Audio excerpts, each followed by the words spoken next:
Charlamagne Tha God built one of the most influential platforms in black media, but his rise came with controversy and lingering shadows. My father was telling me if you don't change your lifestyle, you're going to end up in jail, dead, or broken. From arrests to serious allegations and moments that nearly derailed his entire career, Charlamagne's journey has been anything but glamorous. My dad could have bailed me out, but he wanted to teach me a lesson. Here's the darker and more troubling side of Charlamagne's story, the wave of allegations that never fully faded.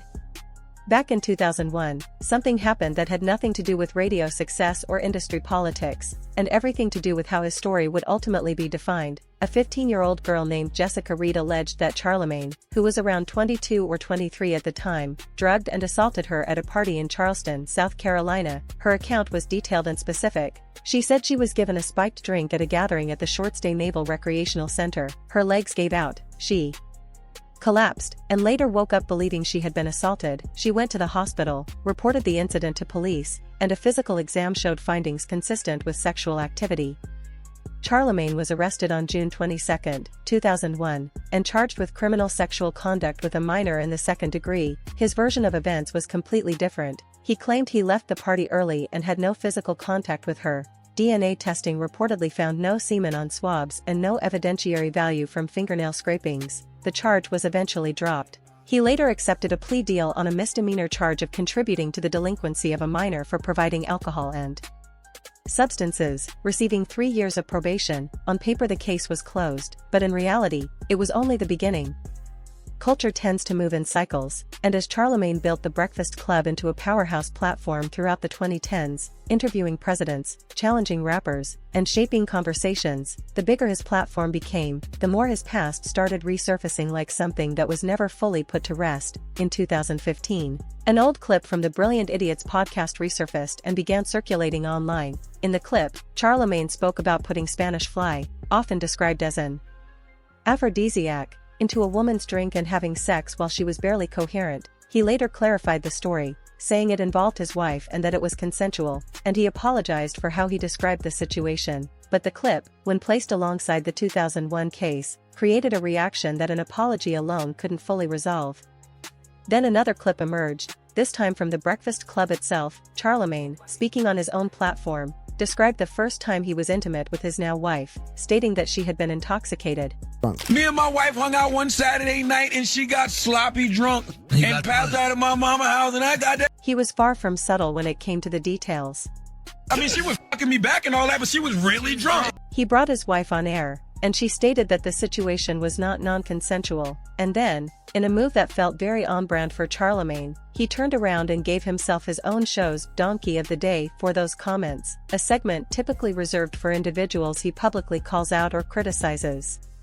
Why am I giving myself Donkey of the Day? Because I feel stupid. But I am just now realizing that a lot of us men in America have been raised on culture. Some viewed that moment as accountability, while others saw it as a calculated move to stay ahead of the narrative and control the story before it could turn against him. For Jessica Reed, it represented something entirely different. From her perspective, it was a man with millions of listeners and strong corporate backing who, in her view, had never truly been held accountable for what she alleged happened to her. In 2018, Reed attempted to have the criminal case reopened, but a prosecutor confirmed that would not be possible, citing the plea deal and statute of limitations as barriers that had already closed that path. A petition calling for Charlamagne's removal from the Breakfast Club gained nearly 20,000 signatures, yet iHeartMedia did not take action, and the show continued without interruption.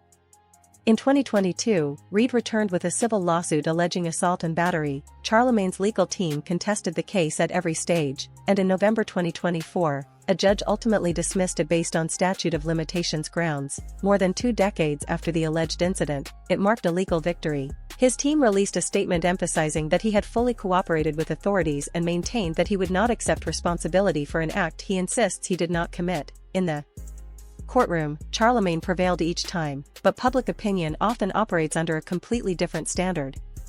Media personality Tasha K provided Reed with a full platform on her channel, allowing her to share her account from beginning to end. The interview quickly gained traction, reaching audiences who had never followed the case before, giving many their first exposure to Reed's perspective. Alongside that, an old clip of Charlamagne was also circulated, adding further fuel to an already complex and deeply divided conversation.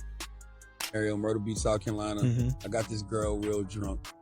And that sentence sounds a little fishy. Hot 97's Ebro Darden took a different approach, measured, deliberate, and timed for maximum impact.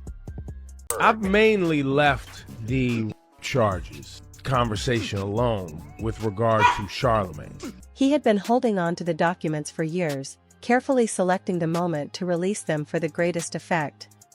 And I've had the documents and I've had the police paperwork for years. And the reason I've left it alone was mostly because I didn't want it to contribute to the pile-on. The moment Ebro chose to finally speak out coincided with the time Charlamagne allegedly began sending cease and desist letters to anyone discussing the case publicly, and for Ebro, that was the move that crossed a line, because Charlamagne had built an entire brand around speaking openly, without filter, about other people's business. He had called out nearly everyone in the industry. When you were on the air for weeks discussing Mr. C and his affairs, nobody sent you a cease and desist, not even when he appeared on Funk Flex.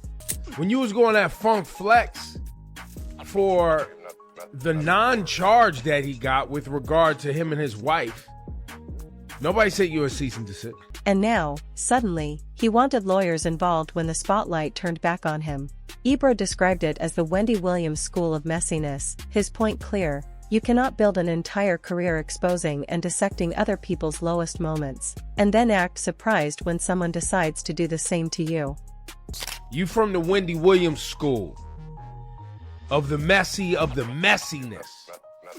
You can't act funny when people want to talk about your personal messiness. Every time the case resurfaced in public discussion, a new generation of listeners encountered it for the first time, and the version of Charlamagne that existed by the mid-2020s, the mental health advocate, the author, the platform builder, the man encouraging other black men to seek therapy, sat uneasily alongside the version from 2001, the version from those podcast clips, and the version allegedly sending lawyers to silence conversation. These iterations didn't align comfortably, and the industry began to notice the toll it was taking on his empire.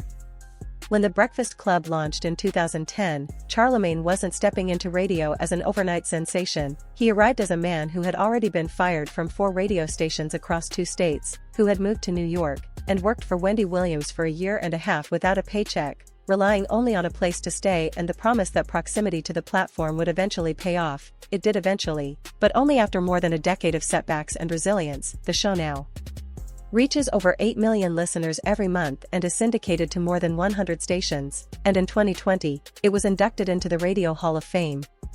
Charlamagne became the type of voice presidential candidates would call directly and clear their schedules for, but getting their left scars, each with its own story. The fourth firing, at 100.3 The Beat in Philadelphia, deserves its own chapter. He had been in the city for 6 or 7 months building something meaningful, had already put down a security deposit on a townhouse in Cherry Hill, New Jersey. He and his wife had packed up their belongings, cleared the apartment, and loaded clothes into the car. Then he booked Beanie Siegel for an interview, who at the time had issues with Jay-Z, and Charlamagne put him on the mic, letting him speak freely. I remember seeing all these tweets about Beanie Siegel dissing Jay. The first tweet I saw was from Fabulous, and Fabulous was like, y'all never thought I'd see the day when Beanie Siegel dissed Jay-Z, and I was like, what? Beanie Siegel's 30 to 40-minute interview went viral, and by Monday, Charlamagne was called into the office at 100.3 The Beat and fired, sparking rumors about Jay-Z's involvement. Though nothing was confirmed, this period of unemployment in the city he grew up in intensified his anxiety and became a turning point, and around 2015 to 2016, he began therapy, reflecting on his life, his past mistakes, and the patterns he had repeated in his marriage to his high school sweetheart, Jessica Gadsden, who had supported him from the very beginning.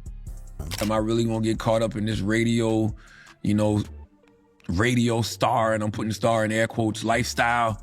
Am I really gonna get caught up in the women? The therapy sessions began unraveling threads he hadn't confronted in years.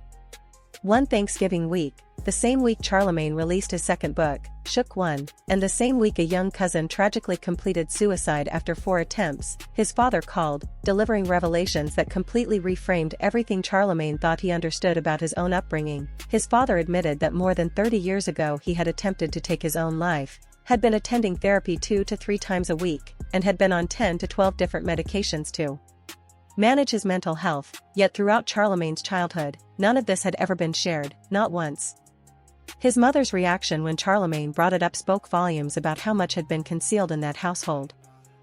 I asked her, I said, did you know Dad was going through all of this? And she said, I thought he was playing crazy to get a check. Charlamagne turned his personal struggles and family revelations into a driving force for mental health advocacy, launching the Mental Wealth Alliance to provide therapy for thousands, founding the Black Effect podcast network to amplify Black voices, and publishing multiple best-selling books on anxiety and accountability, culminating in a $200 million iHeartMedia deal in 2025. Yet despite these achievements, contradictions in his approach became apparent, notably when a high-profile rapper controversy prompted a response on The View that left many questioning his consistency. The issue is domestic violence. Yep, The issue is exactly what I just said about, men not going to do the proper work on themselves. Rather than addressing the issue directly, he broadened the conversation to systemic causes, unhealed trauma, toxic masculinity, and men projecting their pain onto those around them. And they're dealing with a lot of pain and a lot of hurt and unhealed trauma, and they're projecting that pain and that hurt on the other people. Charlamagne Tha God's journey from a troubled childhood in Moncks Corner, marked by trauma, street life, and repeated setbacks, to building one of the most influential Black media platforms in the country, shows a story of resilience, growth, and complex contradictions, from personal struggles and legal battles to creating the Breakfast Club, the Black Effect podcast network, and championing mental health initiatives. His life is a mix of triumphs, accountability, and lessons learned the hard way. If you want to see more stories like this and follow the full journey, make sure to subscribe and hit the notification bell so you never miss an update.